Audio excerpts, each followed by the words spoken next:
Buongiorno Dima, com'è? Caffè a go-go? Caffècito, obbligatorio. Il meteo diciamo che con la dogana italiana. Passo lento e deciso, ma benvenuti nelle 100 valli. Ragazzi, guardate qua sotto che spettacolo che è! Perché in questo momento qui passerebbe una sola auto per volta.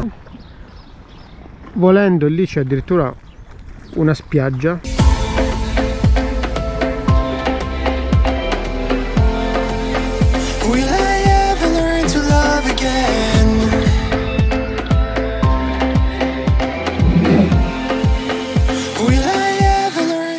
Ragazzi, buongiorno, bentornati o benvenuti sul canale.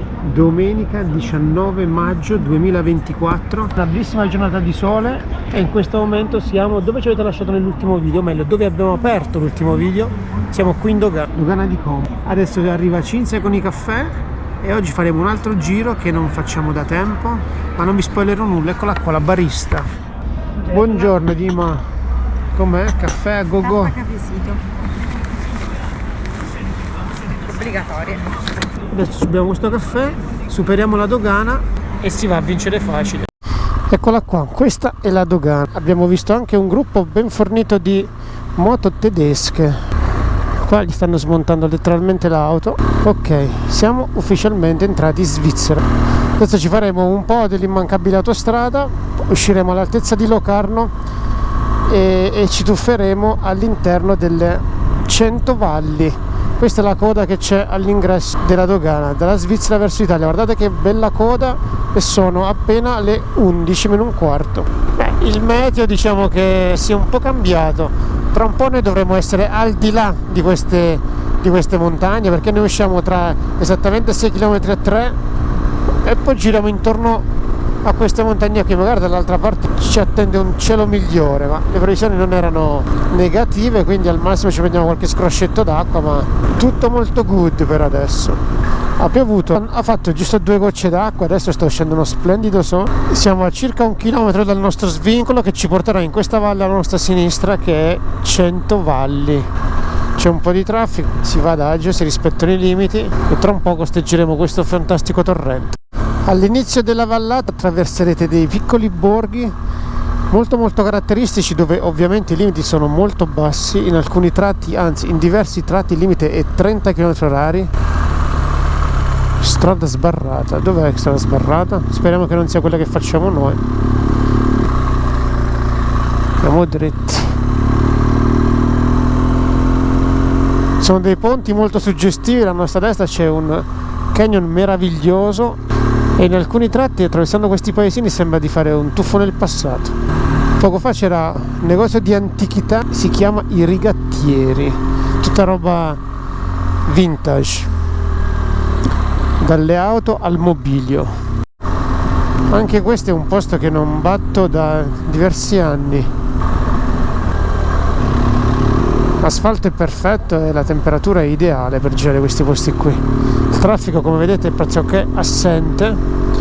Ci sono alla nostra sinistra delle case che poggiano proprio su degli spuntoni di roccia e sotto c'è una gola praticamente. Sono a picco sul canyon che il fiume ha scavato. Benvenuti nelle 100 valli.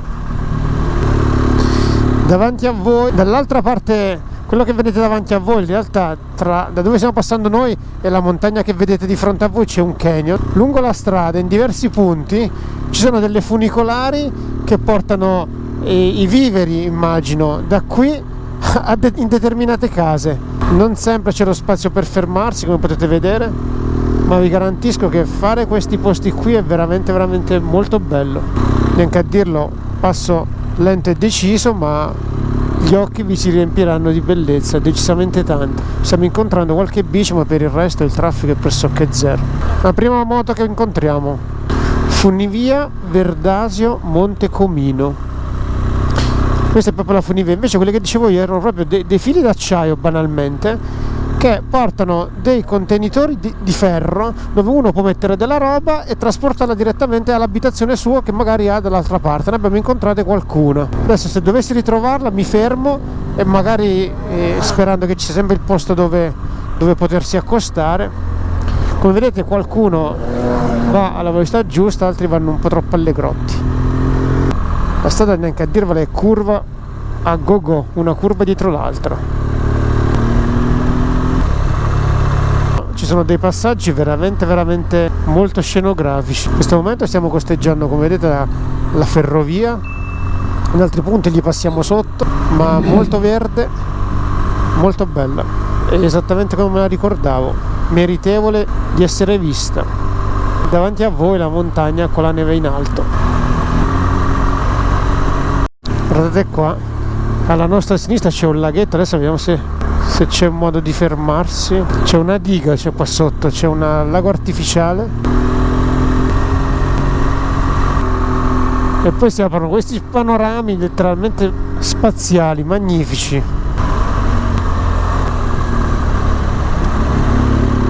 C'è poco da aggiungere qua. Questa è la dogana che della Svizzera ci fa rientrare in Italia.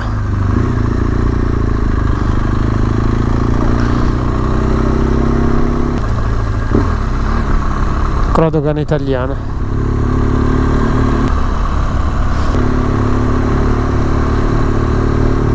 Guarda qua sotto che roba è. Ragazzi, guardate qua sotto che spettacolo che è.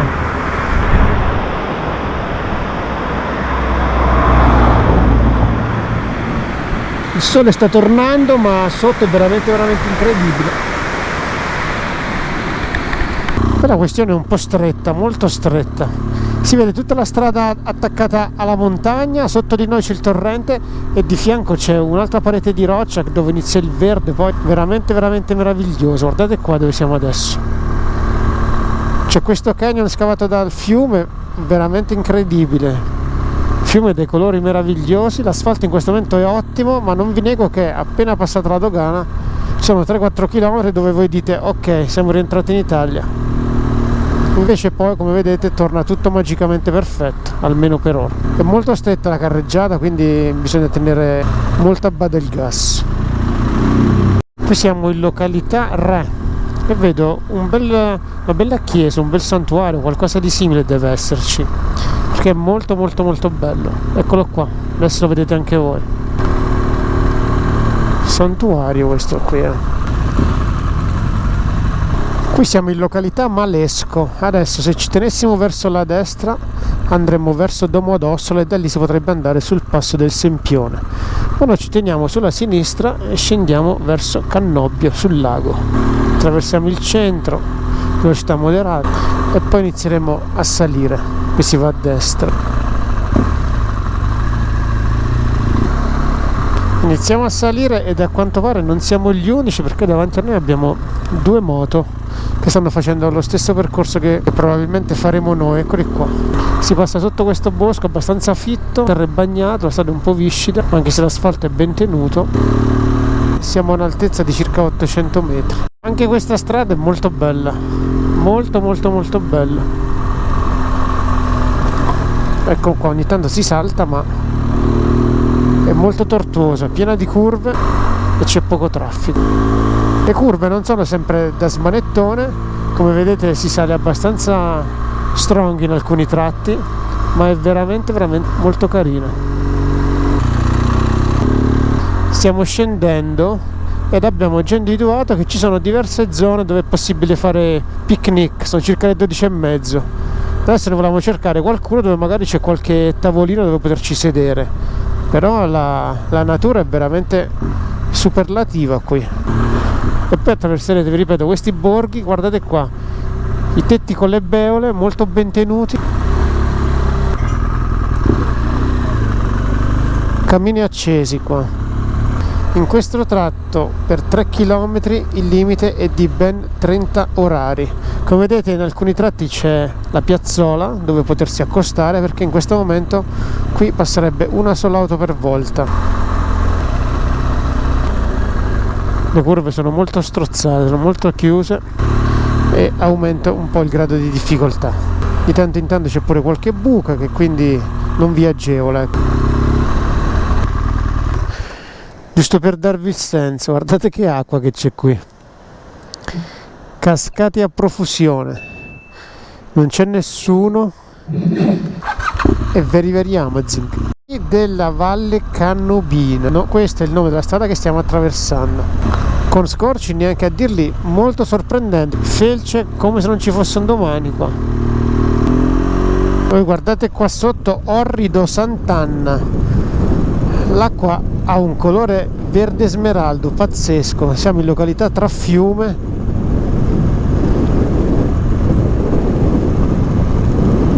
meraviglioso. Siamo arrivati sul lago e non abbiamo ancora trovato dove sederci, però senza vista questa strada qui, ragazzi, complice l'ora di pranzo. Guardate qua alla nostra destra, tra l'altro, che cascata c'è, è piena di queste robe qui, è pieno zeppo.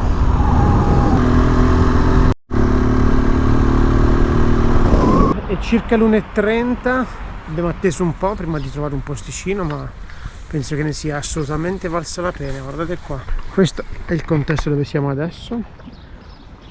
Volendo lì c'è addirittura una spiaggia di verde, ovviamente, con tanto di scalette per eventualmente entrare nel lago, ma noi il costume non ce l'abbiamo e quindi adesso pranziamo. Buon appetito! Siamo ripartiti dalla pausa pranzo, adesso l'obiettivo è fare altri 10 km più o meno di strada lungo lago. In questo momento il traffico sta un po' aumentando in alcuni punti, i limiti ovviamente sono sempre bassi, c'è qualche nuvoletta che ha coperto il sole, ma tutto sommato si viaggia decisamente bene, siamo persino alleggeriti. Faremo un pezzettino di lungo lago, poi prenderemo il traghetto che ci porterà all'Aveno Mombello. Tra l'altro forse ci va anche di fortuna che il traghetto sta proprio arrivando adesso. Come vedete sono due, uno sta arrivando e l'altro è appena partito, e forse il tempo di arrivare dovremmo anche riuscire a prenderlo. Come vedete siamo in località Verbania. Qua, vediamo un po', bisogna andare dove per fare il biglietto, infatti, ok.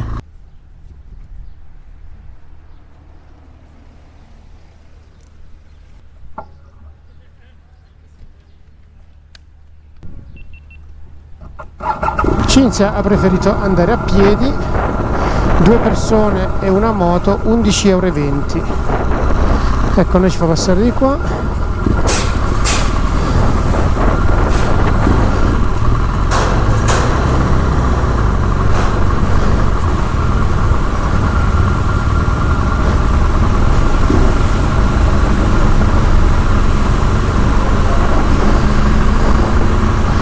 E siamo in pole position. Fermiamoci qua, stop, go. Ci siamo.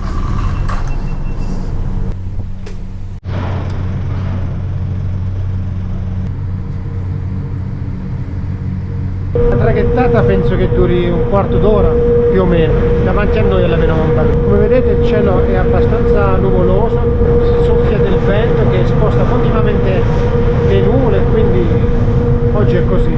Avevamo messo in conto che non sarebbe stata una giornata di sole pieno, ma va benissimo perché si viaggia decisamente molto bene. Eccoci qua, il gesto è già sa la strada da fare, questo è il punto di inizio, poi piano piano costeggiamo il lago e poi ci riavviciniamo verso casa. Siamo sulla SP69, la strada che ci sta conducendo verso Arona. Obiettivamente da questo lato del lago c'è molto meno traffico, le velocità rimangono basse, ma se non altro non si è in coda. Poco fa ci siamo lasciati alle spalle l'eremo di Santa Caterina. Se non ci siete mai stati, fateci un pensiero perché merita assolutamente. Dalla strada non vedrete nulla, vi basterà fare qualche scalino, qualche si fa per dire, per arrivare in un posto decisamente incantevole. C'è questo monastero incastonato nella roccia che si affaccia proprio sul lago, è possibile vederlo o dal lago con la barca, oppure bisogna armarsi di drone e fare un po' di strada in volo. Dalla strada non vedrete assolutamente nulla. Noi in realtà più che Arona stiamo puntando e siamo arrivati, in realtà abbiamo già puntato Angera. Lì in alto c'è la rocca di Angera. Noi adesso facciamo una piccola sosta lungo lago. A Angera siamo già stati, è un bel posticino. Magari faremo un po' di fatica a trovare posto, conoscendo un po' usi e consuetudini del posto, ma troveremo qualcosa, troveremo sicuramente. Eccolo qua, come vi dicevo, i posti qui fanno un po' fatica a trovarsi perché il posto è carino, la giornata è discreta e quindi la gente inevitabilmente viene qua. Bar, ristoranti, pizzerie sono tutti pieni. Da questo lato c'è il lago, adesso ci fermiamo, parcheggiamo sperando di trovare posto e ci facciamo una sgambatina a piedi. Qui c'era il posto, eccolo qua c'è il posto. Ok, posto l'abbiamo trovato. Siamo un po' oversize rispetto ai posti di qua, ma posto c'è.